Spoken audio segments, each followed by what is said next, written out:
नमस्कार। Aryan TV national में आपका स्वागत है और मैं हूं आपके साथ सुमन पाल। बुलेटिन की शुरुआत करेंगे बड़ी खबरों के साथ। देश की अर्थव्यवस्था और विकास के मुद्दों पर आज प्रधानमंत्री नरेंद्र मोदी ने बजट के बाद एक विशेष वेबिनार को संबोधित किया है और वीडियो कॉन्फ्रेंसिंग के माध्यम से आयोजित इस वेबिनार में बड़ी संख्या में प्रतिभागियों ने हिस्सा लिया। प्रधानमंत्री ने इसे एक सफल प्रयोग बताते हुए इसकी सराहना की। प्रधानमंत्री ने कहा कि आज जब वैश्विक सप्लाई चेन से गढ़ी जा रही थी तो फिर ऐसे समय में भारत की अर्थव्यवस्था की तेज प्रगति जो है वो भी विकसित भारत के निर्माण का एक मजबूत आधार है। उन्होंने कहा कि बजट पर इतनी बड़ी तादाद में चर्चा होना और अपने आप में एक महत्वपूर्ण और सकारात्मक कदम है जो देश की आर्थिक रणनीतिक और नीति निर्माण में सहयोग देगा। और आज इस सीरीज के दूसरे वेबिनार का आयोजन हो रहा है और मुझे बताया गया कि आज हजारों की तादाद में ढेर सारे विषयों पर अनगिनत लोग अपने सुझाव देने वाले हैं। विषय के जो एक्सपर्ट्स हैं वे भी हमसे जुड़ने वाले हैं। इतनी बड़ी तादाद में बजट पर चर्चा ये अपने आप में एक बहुत सफल प्रयोग है। आप सब समय निकाल करके इस वेबिनार में जुड़े, मैं आप सभी का अभिनंदन करता हूं, आपका स्वागत करता हूं।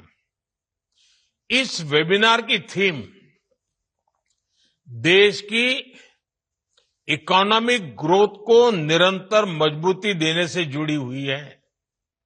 हमारे एमएसएमईज, लघु उद्योग, कुटीर उद्योग,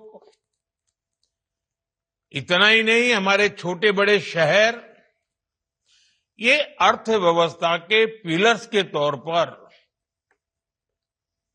दिखने में तो अलग अलग लगते हैं, लेकिन वे सभी इंटरकनेक्टेड है। जैसे मजबूत मैन्युफैक्चरिंग नए अवसर तैयार करती है और इससे निर्यात में बढ़ोतरी होती है। कॉम्पिटिटिव एमएसएमई से फ्लेक्सिबिलिटी और इनोवेशन को बढ़ावा मिलता है।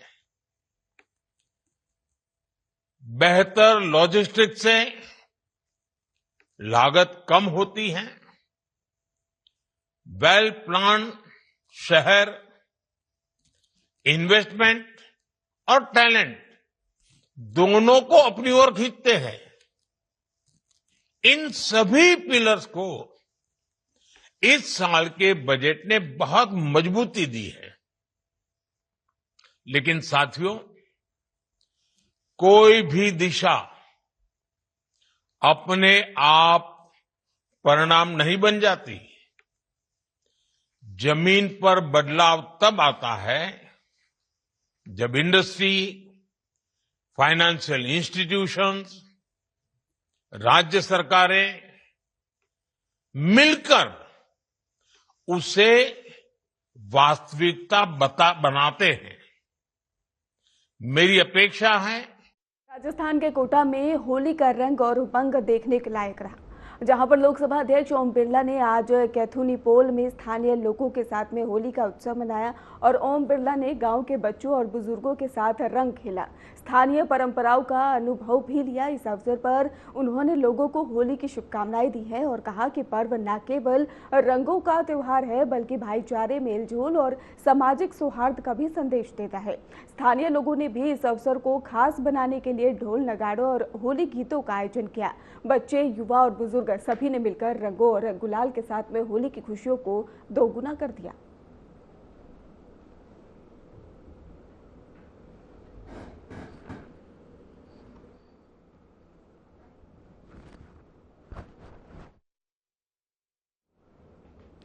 भारतीय जनता पार्टी के राष्ट्रीय अध्यक्ष नितिन नवीन होली मनाने के लिए अपने गृह नगर पटना हवाई अड्डे पर पहुंचे। नितिन नवीन का स्वागत स्थानीय कार्यकर्ताओं और समर्थकों ने फूल और रंगों के साथ किया। हवाई अड्डे पर उत्सव का माहौल था, जहां पर बच्चे, युवा और बुजुर्ग सभी ने मिलकर होली के रंग और गुलाल का आनंद लिया। राष्ट्रीय अध्यक्ष ने उपस्थित लोगों को होली की शुभकामनाएं दी और कहा कि ये पर्व केवल रंगों का त्योहार नहीं, बल्कि भाईचारे और प्रेम और सामाजिक एकता का प्रतीक भी है। उन्होंने कहा कि त्योहारों के माध्यम से समाज में मेलजोल, संस्कृति को बनाए रखना बहुत जरूरी है।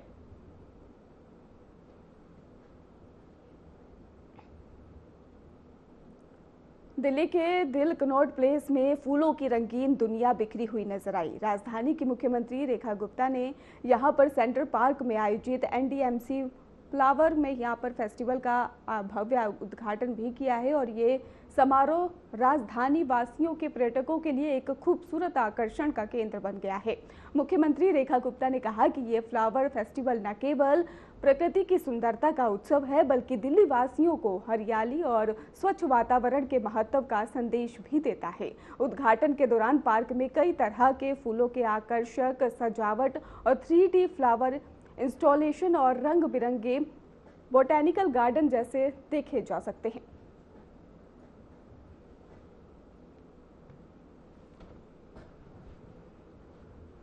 मुझे बहुत ही खुशी है कि एनडीएमसी क्षेत्र में इस साल हमेशा से ज़्यादा खूबसूरत प्लांटेशन, फूल, बागवानी की गई और हमेशा से एनडीएमसी क्षेत्र के हमारे अधिकारी बहुत मेहनत करते हैं, हमारे पदाधिकारी बहुत मेहनत करते हैं, सभी कर्मचारी बहुत मेहनत करके दिल्ली की एक सुंदर तस्वीर देश और शहर के लोगों के बीच में लेकर के आते हैं। इस पूरे एआई समिट के दौरान, जब G20 था उसके दौरान, जब भी देश में कोई बड़ा मौका इस राजधानी को देखने के लिए मिला, उसमें एनडीएमसी की बहुत बड़ी भूमिका रही और हर चौक चौराहे को बड़ी खूबसूरती के साथ सजाया गया। इस बार तो हजारों ट्यूलिप इस क्षेत्र में खिले और लोगों ने बड़े मन के साथ में परिवारों के साथ आकर यहाँ फोटोग्राफी करी। मुझे लगता है कि दिल्ली की एक सुंदर तस्वीर पूरे देश ने इस बार देखी है और ऐसे ही एनडीएमसी और बेहतर काम करेगी। पूरी दिल्ली में हम इस खूबसूरती को लेकर के जाएं, प्लांटेशन को, हरियाली को, फूलों को, बागवानी को, और पूरी दिल्ली हरी भरी बने, पूरी दिल्ली खूबसूरत बने, यही इच्छा है। Thank you.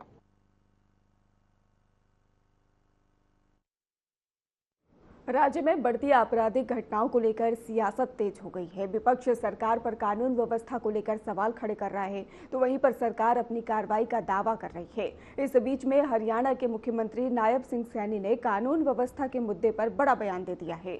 मुख्यमंत्री नायब सिंह सैनी ने कहा कि कांग्रेस सरकार के दौरान हालात ऐसे थे कि पीड़ितों की एफआईआर तक दर्ज नहीं होती थी, और जबकि आज प्रदेश में हर शिकायत पर तुरंत एफआईआर दर्ज की जा रही है और दोषियों को सजा भी दिलाई जा रही है। उन्होंने दावा किया कि उनकी सरकार ने पारदर्शिता, जवाबदेही सुनिश्चित की है, जिसके चलते अपराधियों पर कड़ी कार्रवाई हो रही है।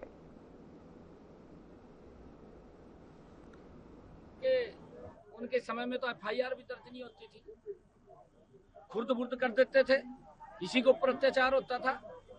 आज तो एफआईआर भी दर्ज होती है और सजा भी मिलती है।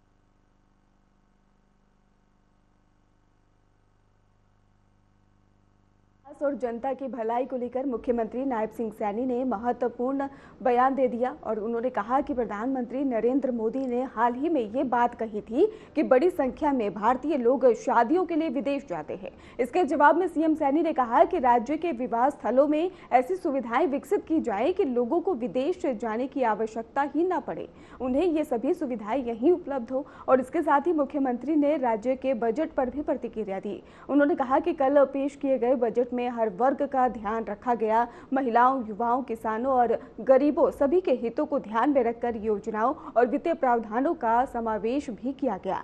सीएम ने जोर देकर कहा है साफ तौर पर कि बजट सर्वसमावेशी और संतुलित है, जो कि राज्य की आर्थिक सामाजिक प्रगति को गति देगा।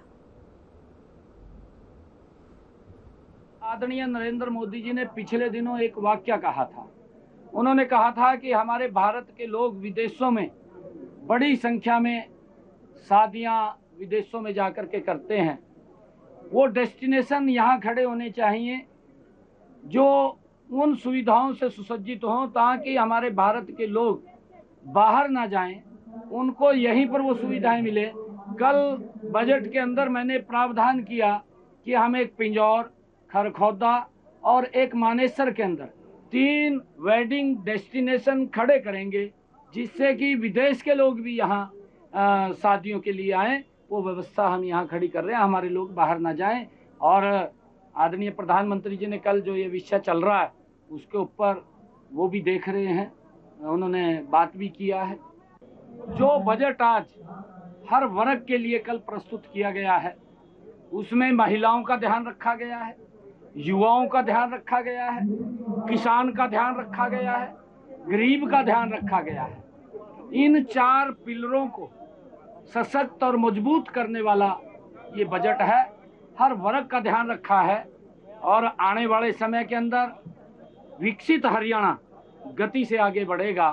आदरणीय मोदी जी के उस संकल्प को पूरा करने वाला ये बजट है जो उन्होंने विकसित भारत का संकल्प लिया है।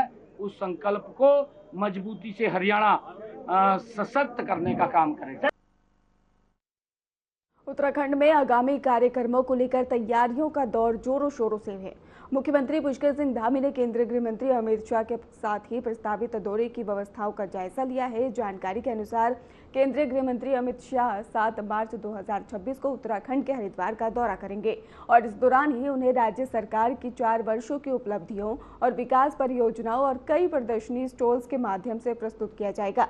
मुख्यमंत्री धामी ने अधिकारियों के साथ बैठक कर सुरक्षा, यातायात और आयोजन स्थल की तैयारियों का निरीक्षण किया।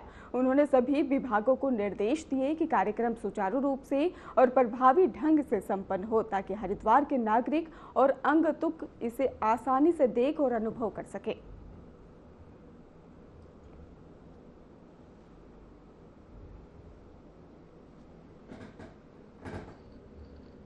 बैरागी कैंप में भव्य आयोजन किया जाएगा, जहां पर मुख्यमंत्री धामी ने निरीक्षण किया है और इसके साथ ही आपको बता दें कि तैयारियों का सीएम ने यहां पे जायजा लिया है।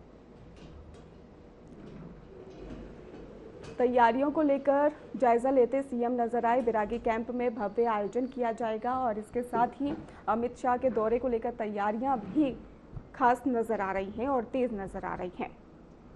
आपको बता दें 7 मार्च को ही अमित शाह का दौरा है। उत्तराखंड में आगामी कार्यक्रमों को लेकर तैयारियों का दौर जोरों शोरों से है। मुख्यमंत्री पुष्कर सिंह धामी ने केंद्रीय गृह मंत्री अमित शाह के प्रस्तावित दौरे का व्यवस्थाओं का जायजा लिया। केंद्रीय गृह मंत्री अमित शाह 7 मार्च 2026 को उत्तराखंड हरिद्वार का दौरा करेंगे। इस दौरान ही उन्हें राज्य सरकार की 4 वर्षों की उपलब्धियां और विकास परियोजनाओं और कई प्रदर्शनी स्टॉल्स के माध्यम से प्रस्तुत किया जाएगा।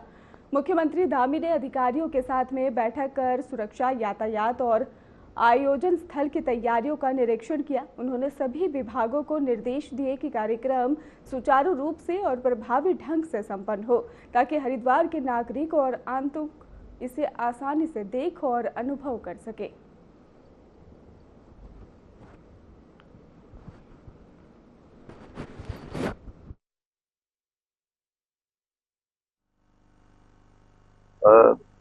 यहाँ पर एक बड़ा आयोजन और हरिद्वार आसपास के क्षेत्रों और उत्तराखंड के सभी क्षेत्रों प्रमुख जो हमारे कार्यकर्ता हैं, पदाधिकारी हैं, अन्य जो समाज के अनेक क्षेत्रों में काम करने वाले लोग हैं, वो सभी सहभागी होंगे और यहाँ पर हमारे सभी विधानसभा क्षेत्रों का प्रतिनिधित्व होगा। पूज्य संतगण भी इसमें रहेंगे। अन्य जो हमारे सामाजिक संगठन चलते हैं, धार्मिक संगठन चलते हैं, उन सभी को आमंत्रित किया जा रहा है और विशाल महारैली होगी।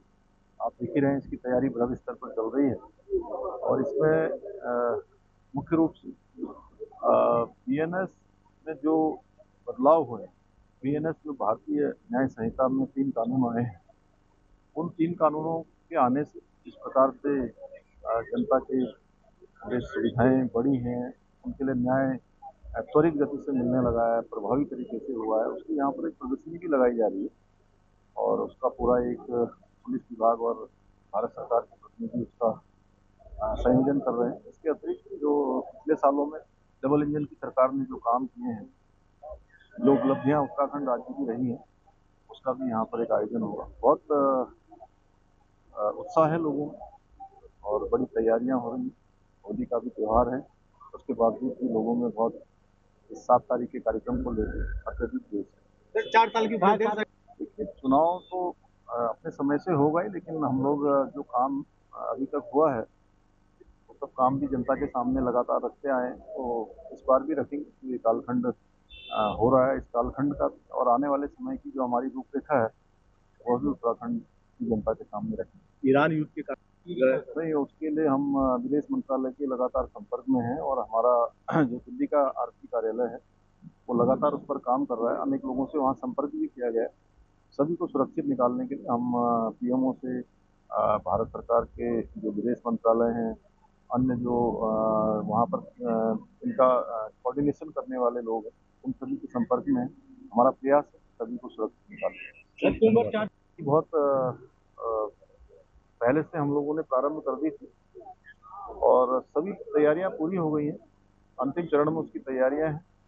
अच्छा चार धाम यात्रा होगी, एक अच्छा अनुभव यहाँ से लोग लेकर जाएंगे। इसी प्रकार से कुंभ मेला भी बहुत अच्छा आयोजन उसका हो, बहुत दिव्य हो, भव्य हो, उसकी हर स्तर पर तैयारियां चल रही। मैं स्वयं भी सभी बैठकों में प्रतिभाग कर रहा हूँ। बाकी प्रशासन के स्तर पर सब तैयारियां चल रही।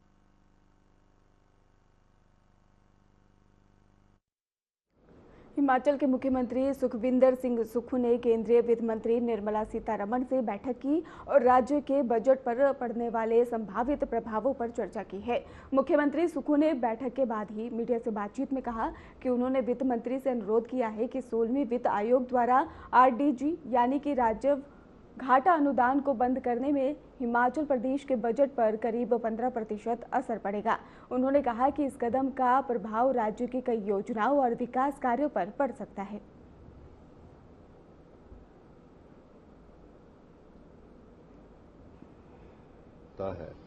व्यय ज़्यादा है और इनकम कम है, उस घाटे के लिए ही आरडीजी का प्रावधान संविधान के द्वारा किया गया था।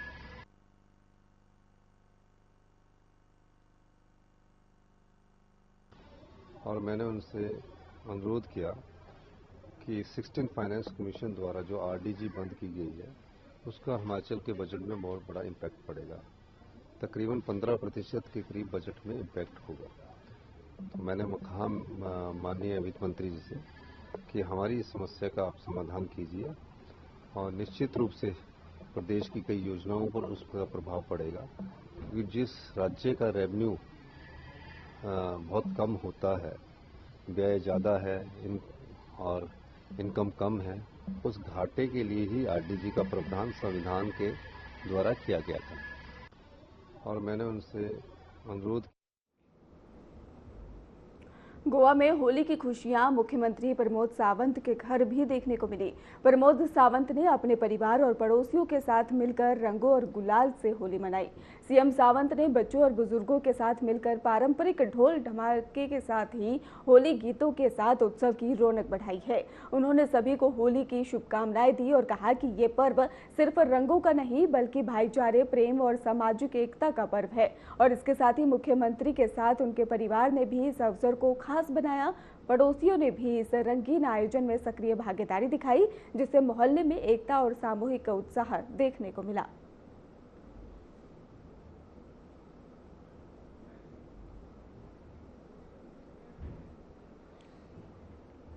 मध्य प्रदेश के मुख्यमंत्री मोहन यादव ने आज बड़वानी में आयोजित भगोरिया उत्सव में हिस्सा लिया।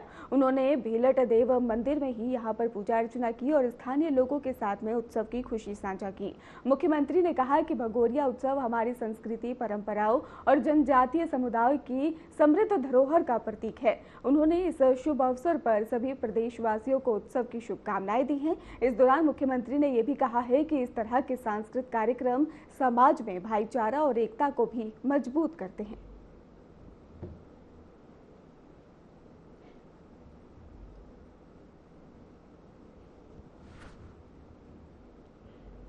छत्तीसगढ़ के मुख्यमंत्री विष्णुदेव साय ने रायपुर के शांति नगर में आयोजित होली मिलन समारोह में भाग लिया।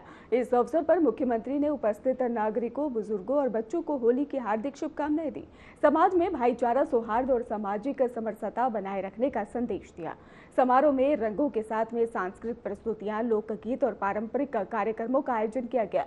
मुख्यमंत्री ने कहा कि होली केवल रंगों का पर्व नहीं, बल्कि ये प्रेम, एकता और आपसी सौहार्द का प्रतीक है।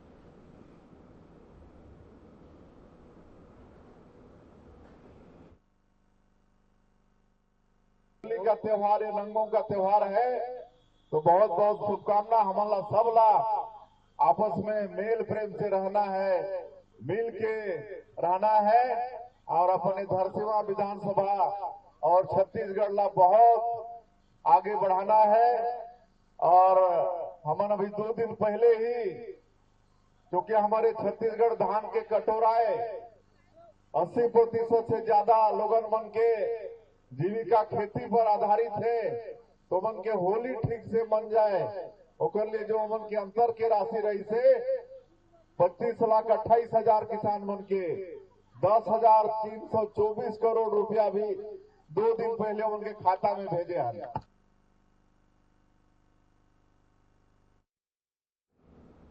छत्तीसगढ़ के उप मुख्यमंत्री अरुण साव ने अपनी यात्रा के दौरान पार्टी समर्पण और त्योहार के महत्व पर विचार साझा किए हैं।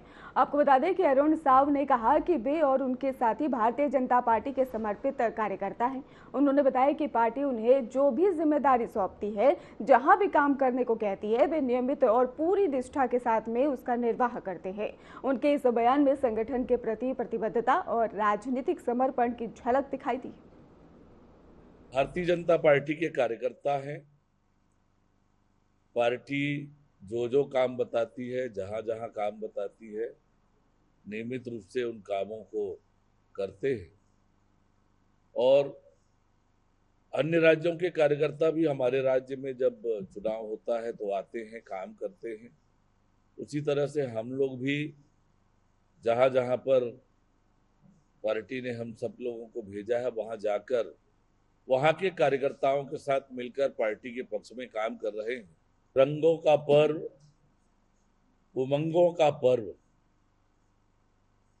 होली उत्साह से मनाया जाता है और ये त्योहारों की जो अनोखी परंपरा हमारे देश में है, समाज में है, उसका ये भी एक अनोखा त्योहार है। पौराणिक मान्यताओं के साथ साथ आपस में भाईचारा का त्योहार, स्नेह और सौहार्द बनाने का त्योहार। मैं सभी छत्तीसगढ़ वासियों को रंगों के पर्व, उमंगों के पर्व, होली के त्योहार की बहुत बधाई और शुभकामनाएं देता हूं। आपके जीवन रंगों से भरा हो, उमंगों से भरा हो। मेरी बहुत बधाई, बहुत शुभकामनाएं। देश भर में होली का त्योहार रंगों और उमंग के साथ मनाया जा रहा है। जयपुर, राजस्थान से लेकर कोलकाता और पुणे तक हर जगह लोगों ने इस पावन पर्व को हर्षोल्लास के साथ मनाया। जयपुर में विदेशी पर्यटक भी होली की खुशियों में झूमते नजर आए। होटल और खसकोटी में उन्होंने रंगों से होली खेली और स्थानीय परंपराओं का आनंद लिया। इस दौरान ही होली गीत, ढोल, पारंपरिक नृत्य ने माहौल और भी ज्यादा माहौल बना दिया। और इस लोक कथा में बताया गया कि कोलकाता के इस्कॉन मंदिर में ही श्रद्धालुओं ने भक्ति और उत्साह के साथ होली मनाई। मंदिर परिसर में रंग और फूलों से सजावट की गई थी और हवन और भजन के साथ भक्तों ने होली का पावन संदेश भी दिया है। पुणे, महाराष्ट्र में भी होली की धूम देखने को मिली और भोई प्रतिष्ठान द्वारा आयोजित होली समारोह 2026 में बड़ी संख्या में लोग शामिल हुए। बच्चों और बुजुर्गों ने एक साथ रंग खेलकर सामाजिक सौहार्द और भाईचारे का संदेश दिया।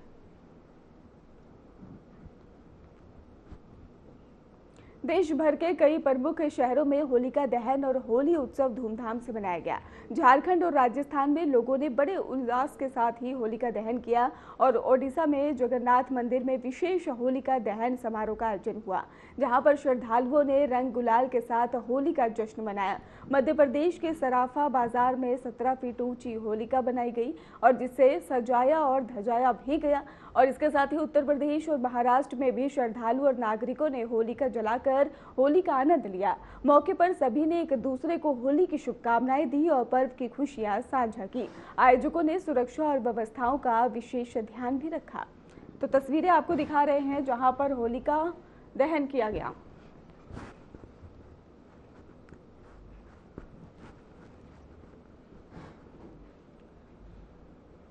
चंद्र ग्रहण के अवसर पर कई प्रमुख मंदिरों में सूतक काल के कारण पूजा स्थलों के द्वार बंद रहे हैं। नई दिल्ली में श्री लक्ष्मी नारायण मंदिर के द्वार सुबह 6:20 से ही सूतक काल शुरू होने के बाद से बंद कर दिए गए और इसी तरह कानपुर, रांची, मदेरू और इसके साथ हरिद्वार के मंदिरों में भी सूतक काल के दौरान श्रद्धालुओं के प्रवेश पर रोक लगा दी गई। झारखंड में राम मंदिर और मदुरै से ही मीनाक्षी अम्मन मंदिर की स्थिति दिखाई गई और मंदिर प्रशासन ने बताया कि सूतक काल समाप्त होने के बाद मंदिरों के पूर्ण द्वार जो है वो खुलेंगे और पूजा अर्चना नियमित रूप से होगी। सूतक काल के दौरान मंदिर बंद रखने का उद्देश्य धार्मिक परंपराओं का पालन करना और श्रद्धालुओं को सूचित करना है। फिलहाल खास बुलेटिन में बस इतना ही। आप देखते रहिए RN TV नेशनल।